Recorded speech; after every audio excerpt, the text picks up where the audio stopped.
Bonjour, je suis Sylvie Verchères, je suis conceptrice-rédactrice de l'Oracle des Gardiennes des Mythes, paru aux éditions Vegat et Daniel, illustré par Christelle Art Fantasy. Je viens à travers cette capsule vous présenter cet oracle et tenter de vous expliquer comment ça marche. Pour bien comprendre comment fonctionne un tel oracle, nous devons nous référer à la fois à la mythologie, mais aussi à la notion d'archétypes tels qu'ils sont proposés par Jung. Jung n'a pas découvert les archétypes, il a juste posé un mot plus accessible à nos conceptions modernes du monde sur ce que les anciens appelaient dieux et déesses.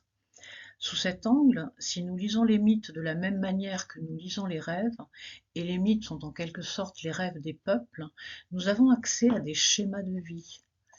Les mythes sont un peu comme les cartes routières de nos chemins psychiques, leur langage est celui de l'inconscient et il est symbolique. Pour vous expliquer ce que sont les archétypes, je vais prendre un exemple simple. Imaginez qu'un moule à cake représente un archétype, par exemple celui de la mer. Ce moule est vide, il est une sorte de modèle, mais il n'a pas à ce stade de forme incarnée. Il est en potentiel, il est impossible. C'est un instinct psychique, mais qui n'a pas encore de forme propre, à part celle de pouvoir générer un cake. Chaque peuple, chaque culture cuisinera son propre cake, son propre gâteau, sa propre perception, sa propre vision de la mer. Nous pouvons donc avoir des cakes nature, des cakes à la banane, des cakes au chocolat, chacun ayant sa propre version de cake et dans nos exemples, sa propre version de la mer. C'est ainsi que peuvent s'expliquer les différentes versions des déesses mères de par le monde et tout au long de l'histoire humaine, dans le célèbre inconscient collectif dont nous sommes tous et toutes issus. De la même manière, chacun va aussi incarner, percevoir, agir la mère d'une manière différente. Je ne suis pas la même mère que celle qu'est ma voisine de palier. Ces archétypes ont une vie, un déploiement, une incarnation, un déploiement puis une mort, c'est-à-dire une métamorphose. Un jour, la déesse Dana est devenue Marie, pour le meilleur ou pour le pire, c'est selon ce que nous en faisons. Durant ce déploiement, cette vie, l'archétype fait face à des schémas, des difficultés et des maladies si nous nous référons à James Hillman. C'est ici qu'interviennent les mythes qui nous racontent les sagas archétypales. Ils nous livrent les difficultés rencontrées, que nous rencontrons, et les possibles solutions, car ces expériences, des milliers d'êtres humains les ont rencontrées depuis toujours. Ainsi, nous ne sommes pas seuls. Des messages nous sont donnés de l'inconscient sur ce qui nous a été donné de vivre depuis l'aube des temps.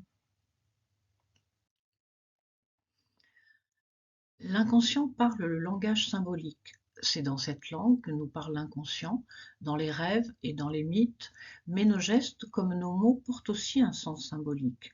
Lorsque nous serrons la main, nous parlons un langage symbolique. C'est un langage qui s'apprend de la même manière que l'on peut apprendre l'anglais ou le chinois.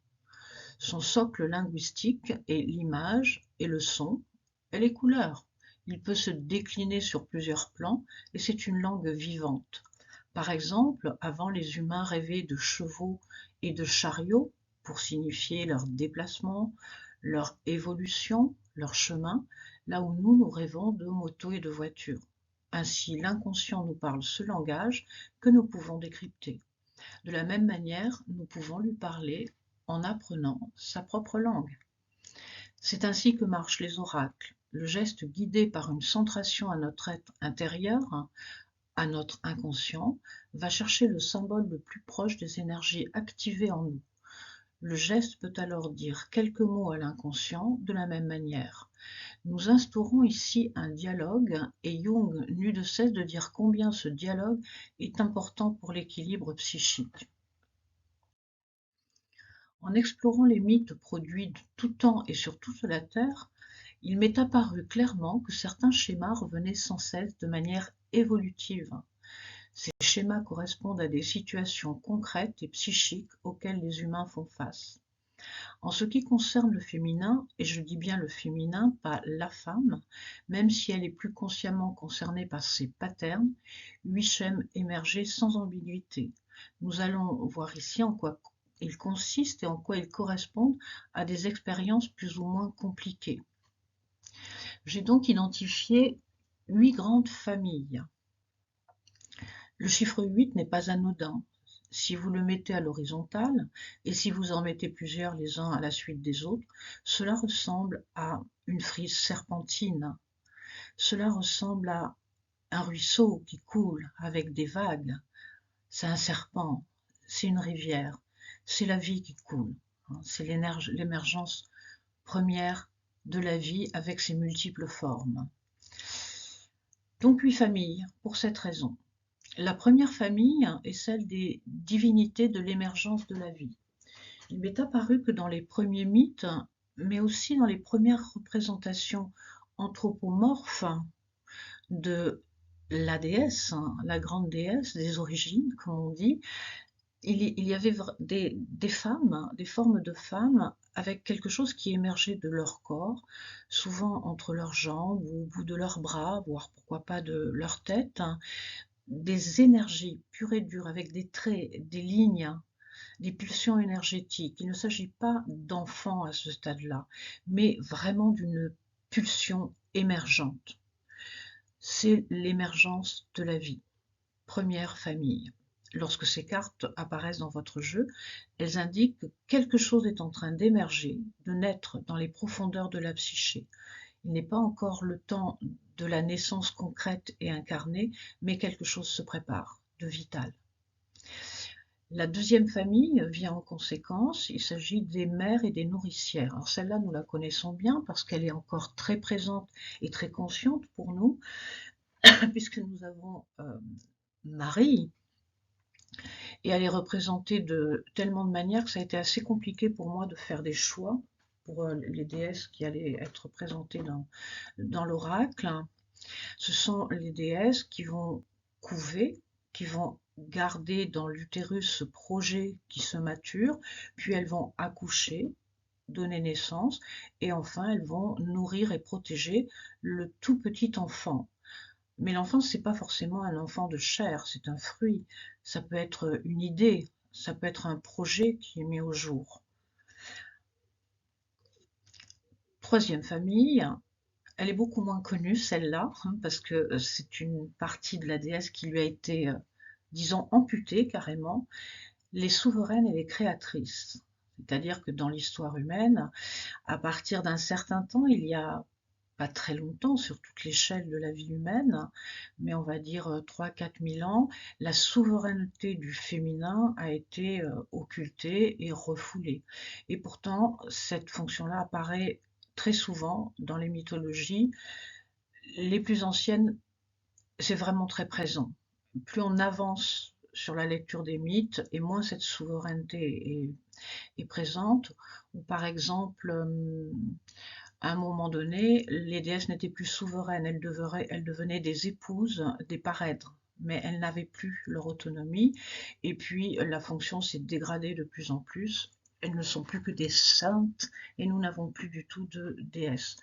Mais dans les mythes anciens, cette souveraineté est très présente. Il y a cette notion de créativité, de pouvoir créer le monde. Il y a vraiment des déesses démiurges qui sont créatrices tout le temps. Et c'est au niveau de la mythologie, c'est vraiment d'une beauté sans faille. Cette fonction, intérieurement, nous l'avons, sauf qu'elle est vraiment reléguée dans l'inconscient et nous pouvons avoir intérêt à nous reconnecter à cette souveraineté pour réinstaurer une place au féminin. Alors je parle du féminin et pas de la femme encore une fois. Bien sûr, ça concerne la femme dans son incarnation, mais ça concerne aussi les hommes de par leur part féminine, ce que Jung a appelé l'anima, la femme intérieure. Autre famille, celle qui incarne et celle qui chute. Alors ça, c'est vraiment un schéma qui est très présent, souvent, que l'on rencontre vraiment tout le temps. Pour que le féminin s'incarne, pour qu'il ait une réalité concrète, à un moment donné, il doit descendre. Il doit descendre sur la terre. Il y a cette notion de chute. Il y a vraiment beaucoup de déesses qui chutent. Vous verrez que dans le jeu, il y a par exemple une déesse que j'aime beaucoup, qui s'appelle Etensic, qui est la déesse majeure des peuples Wendat, que nous avons appelé Huron, qui descend, et il n'y a aucune violence, il n'y a aucune agressivité, elle tombe sur terre et pour faciliter sa chute, des animaux sauvages vont la porter de manière à ce qu'elle ne se blesse pas en arrivant sur le dos de la tortue qui deviendra la terre. Et ici, on retrouve la fonction aussi des créatrices, puisque c'est suite à cette chute que cette déesse va pouvoir créer la terre sur le dos de la tortue. Autre schéma qui apparaît très souvent, c'est les déesses qui portent. C'est des déesses qui souffrent. Et on ne peut pas dire que le féminin ne souffre pas. Il suffit de regarder autour de nous, c'est vraiment très clair que nous avons un problème avec ça. Et ça apparaît bien sûr dans les mythes, puisque cette souffrance, elle est à la fois concrète, physique, dans la société, mais du coup, elle est aussi dans le monde psychique et un petit peu comme une patate chaude, nous nous la refilons de génération en génération. Donc, ça apparaît dans les mythes. C'est-à-dire que cette chute, à l'origine, va devenir une chute avec violence et avec de la souffrance. Il va y avoir cette capacité du féminin, cette force extraordinaire de survivre, de porter et d'avancer quand même. On va retrouver des déesses comme Rhiannon, que vous pouvez voir au centre sur la partie gauche de la diapositive, qui est une déesse cheval. C'est la force du cheval. Elle va porter sur son dos les visiteurs. On va avoir la déesse Epona, hein, dans le même ordre d'idée. C'est une force du féminin qui est capable de porter. Et tout de suite, j'ai les images de ces femmes qui portent des jarres d'eau très lourdes ou beaucoup de bois sur leur dos. Le féminin est une énergie très forte, hein, très puissante. Elle est capable. Autre famille que nous retrouvons, qui est très présente, c'est les gardiennes du foyer. Donc celles-là, on les connaît bien aussi parce qu'elles sont encore très conscientes, très acceptables par notre société.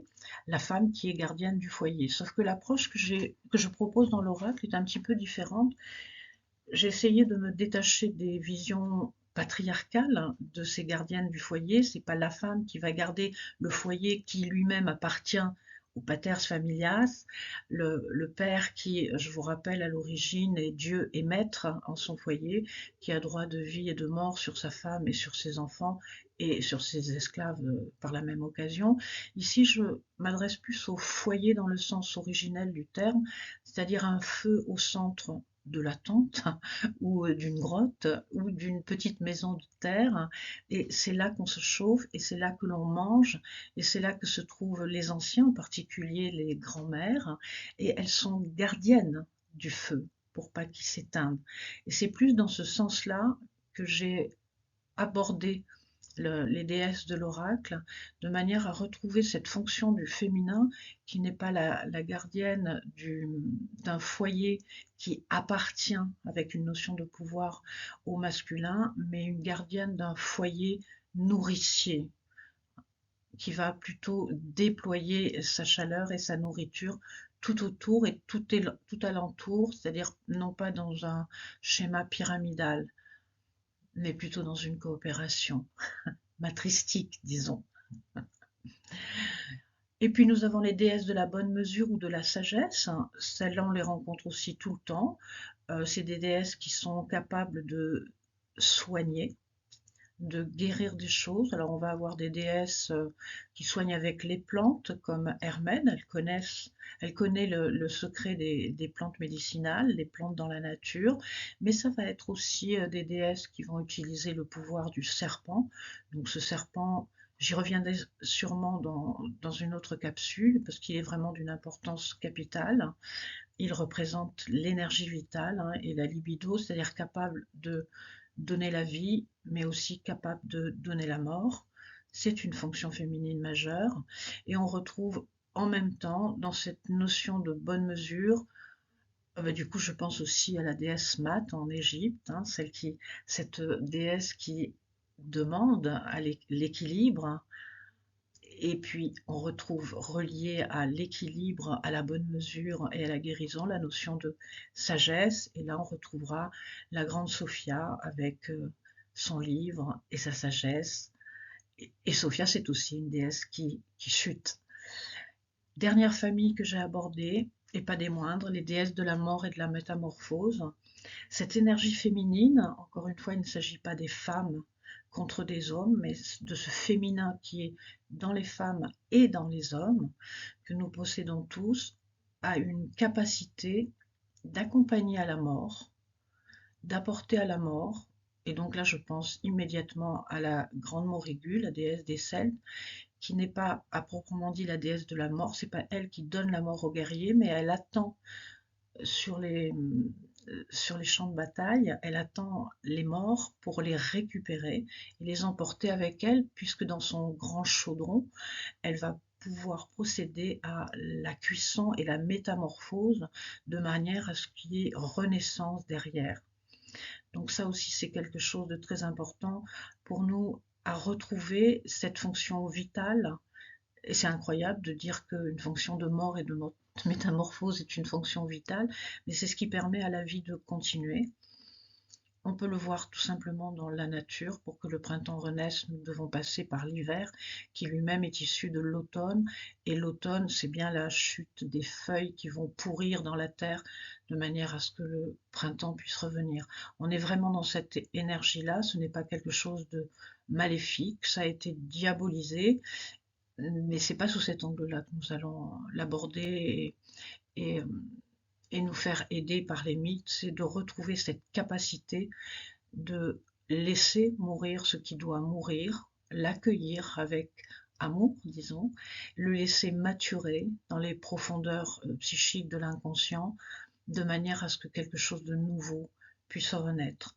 Donc voilà un petit peu comment j'ai abordé la création de l'oracle, de manière à retrouver l'ensemble des fonctions du féminin et pas simplement m'intéresser à un côté romantique, sensible, c'est joli, c'est beau, tout va bien.